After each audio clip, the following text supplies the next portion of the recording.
அவ்வளவு பாசிட்டிவிட்டியோடு நீ பேசியிருக்கியம்மா. உன்னை பக்கத்திலிருந்து பார்த்தவன் நான். எனக்கு தெரியாதா யார் எதிரணியில் பேசுகிறாங்கன்னு கேட்டுட்டு வரமாட்டியா? அண்ணன் நான் வந்திருக்கேம்மா அப்படின்னு பேச வந்திருக்கிற சிரிச்சா போச்சு நாயகன் அன்பு அண்ணன் நாஞ்சில் விஜயன் அவர்கள் ஒரு உற்சாகமான கைத்தட்டலோடு வருகிறார். வாங்க, நல்ல உரையை இந்த மன்றத்திற்கு தாங்க. பெற்ற தாயினையும் தமிழ் அன்னையையும் எல்லாம் வல்ல இறைவனையும் வணங்கி நல்லதொரு பட்டிமண்டபத்தை தமிழ் மக்களுக்கு உலகமெங்கும் கொடுத்து கொண்டிருக்கும் இளம் நடுவர் அன்பு நடுவர் ராகவேந்திரன் அவர்களுக்கும், மேலும் எண்ணணி பேச்சாளர்களுக்கும் எதிரணி பேச்சாளர்களுக்கும் பிளாக் ஷீப் தொலைக்காட்சி நேயர்களுக்கும் என் அன்பு கலந்த வணக்கத்தை தெரிவித்துக் கொண்டு, நல்ல தலைப்பு, உண்மையிலே ஒரு வித்தியாசமான தலைப்பு. 2025 பெஸ்டா ட்விஸ்டா. நிறைய பேருக்கு தலைப்பு புரியலன்னு ரொம்ப சிம்பிளா சொல்லட்டுமா? இந்த ஆப்போசிட்ல 3 பேர் உட்கார்ந்துருக்காங்கல்ல, இவங்களை மேக்கப்போட பார்த்தீங்கன்னா அது பெஸ்ட், மேக்கப் இல்லாம பார்த்தீங்கன்னா அதுதான் உங்களுக்கு ட்விஸ்ட். அது பெரிய ட்விஸ்டாவில் இருக்கும். இதுதான் பெஸ்ட்டுக்கும் ட்விஸ்ட்டுக்குள்ள வித்தியாசம். சும்மா வந்து 2025 நல்லா இருக்கு, 2025 நல்லா இருக்கு.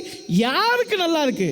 சும்மா இந்த உனக்கு வேணா நல்லா இருக்கும், புதுசட்டை கேட்டு பார்த்து நல்லா இருக்கா இல்லையாட்டு கேளுங்களேன். எங்களுக்கு வந்து ஆன்லைனில் டெலிவரி 2025 என்ன வேணுமோ டெலிவரி கொடுத்துட்டு போவாது. அதுக்கு காசு யார் கொடுக்குறா?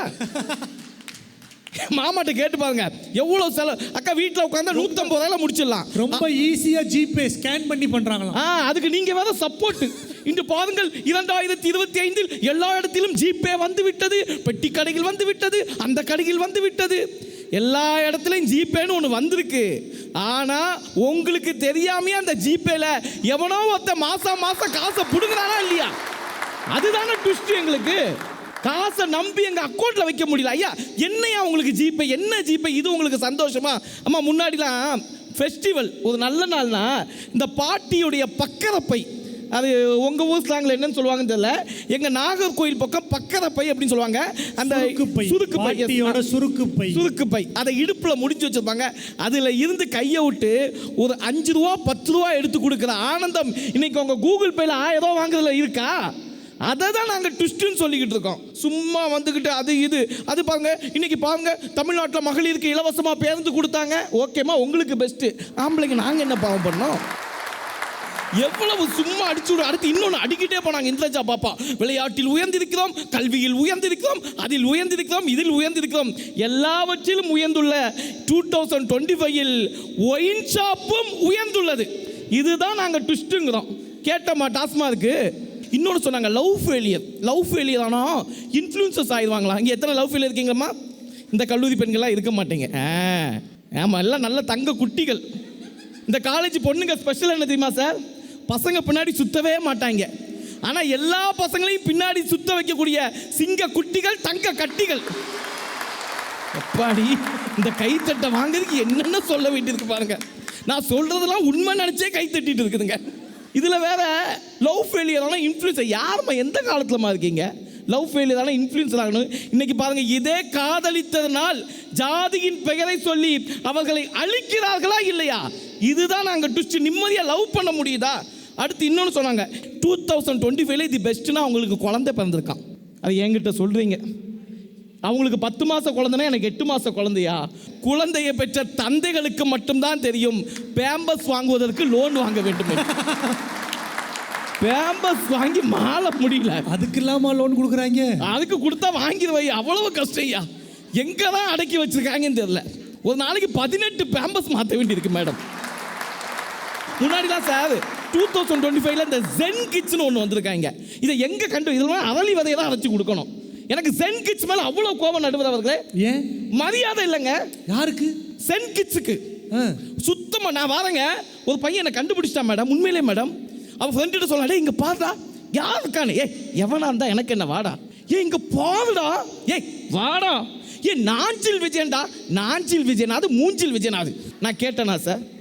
நான் கேட்டேன். நான் மரியாதை கொடுக்க தெரியுதா உங்களுக்கு? அப்படித்தான் காலையில் பெரம்பலூர் பஸ் ஸ்டாண்டில் இறங்கினாப்புல ஒரு பையன் வந்து பஸ் ஸ்டாண்டு டாய்லெட்ல இருந்து வெளியில வந்து இவனை பார்த்து சொல்றேன், இங்க பாருடா கலக்க போவது யாரு? எவ்வளவு ட்விஸ்ட் நாங்க அனுபவிச்சுக்கிட்டு இருக்கோம். அடுத்த அக்கா நித்யபிரியா. ஆக்சுவலா லேடி கெட்டப்ல நான் தான் நல்லா இருப்பேன்னு பார்த்தேன். ஆனால் எனக்கு மேலே எங்கள் அக்கா அழகாக இருக்காங்க. பாருங்களேன், நான் வந்து மௌன விரதம் இருக்கணுமா, ஒரு 10 நிமிஷம் இப்போ மௌன விரதம் இருந்தால் யாருமா பட்டிமன்றம் பேசுவா? எங்கள் அணில் அழகாக கேட்டார். அடுத்து இன்னொன்று பாருங்களேன், நாங்கள் செயற்கைக்கோளை கண்டுபிடித்தோம், செவ்வாய் கிரகத்தில் விட்டோம், அதை விட்டோம். என்ன விட்டு என்ன பண்ண முடிஞ்சது? இது வரைக்கும் செவ்வாய் கிரகத்தில் தண்ணி இருக்கா இல்லையான்னு உங்களால் கண்டுபிடிக்க முடிஞ்சுதா? அனுப்பிக்கிட்டே இருக்கீங்க, கோடி கோடியாக செலவு பண்ணிட்டு இருக்கீங்க, ரிசல்ட் வரல. நீங்கள் ஏன் செவ்வாய் கிரகத்துக்கு ஏங்க? செவ்வாய் கிரகத்தை விட்டுருங்க. இன்னைக்கு நம்ம விண்வெளியில் ஒரு விமானத்தை உங்களால் ஒழுங்காக இயக்க முடியுதா?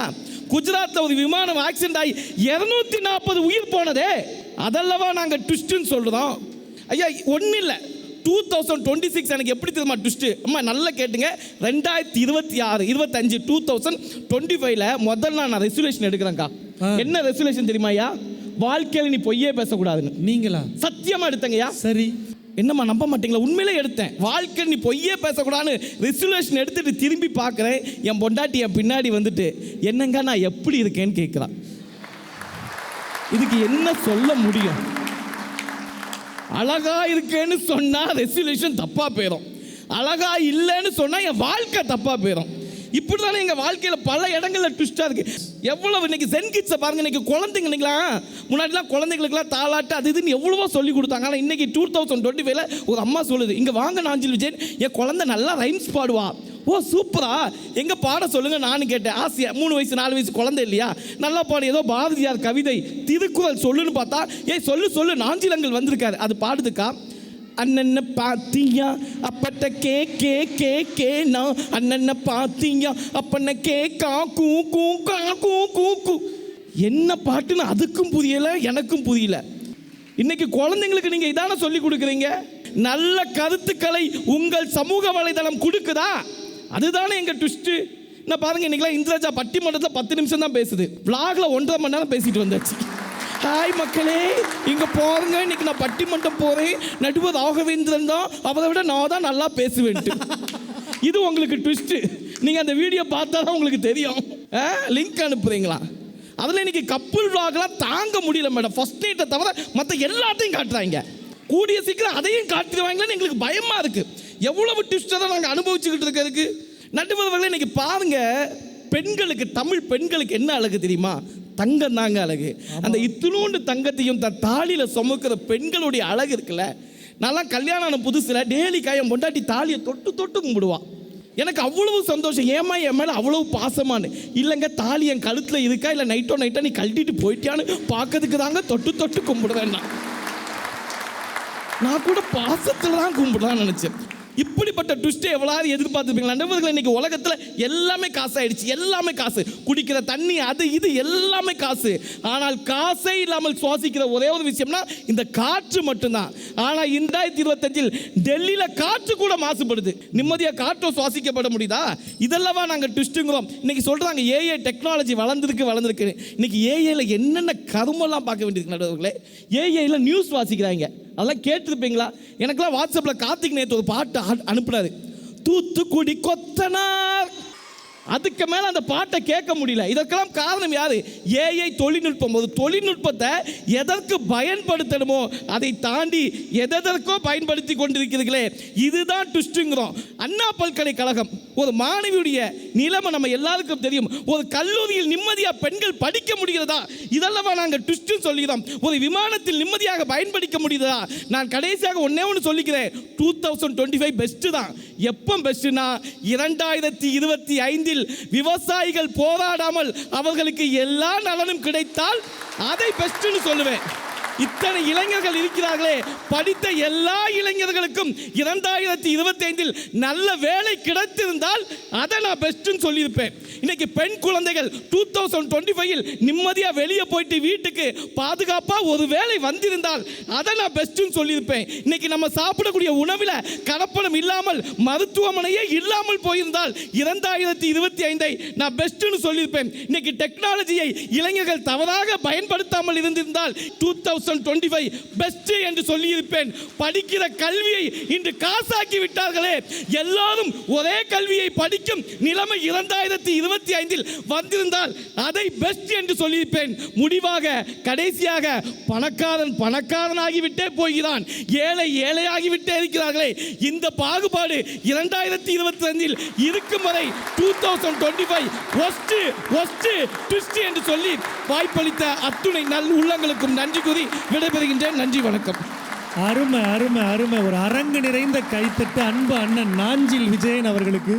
சும்மா சிரிச்சா போச்சுங்கிற நிகழ்ச்சியில் லேடி கெட்டப் போட்டு ஒரு 4 வசனங்கள் பேசிட்டு ஒரு 5 நிமிஷம் அப்படி திரையில் வந்துட்டு போகிற ஒரு சாதாரண நடிகராகத்தான் நாஞ்சில் விஜயன் உங்கள் எல்லாருக்கும் தெரியும். அவருக்கு பின்னால் இருக்கிற சமூக அக்கறையை இந்த பேச்சு தான் நமக்கு நிரூபணமாக படம் பிடித்து காட்டி இருக்கிறது. எவ்வளவு கோபம் அவருக்கு, எத்தனை வேகம், அத்தனையும் ஒரு புது யுகம் படைக்க வேண்டும் என்கிற அவரின் ஆசையை சொன்னது. என்ன பேச்சு!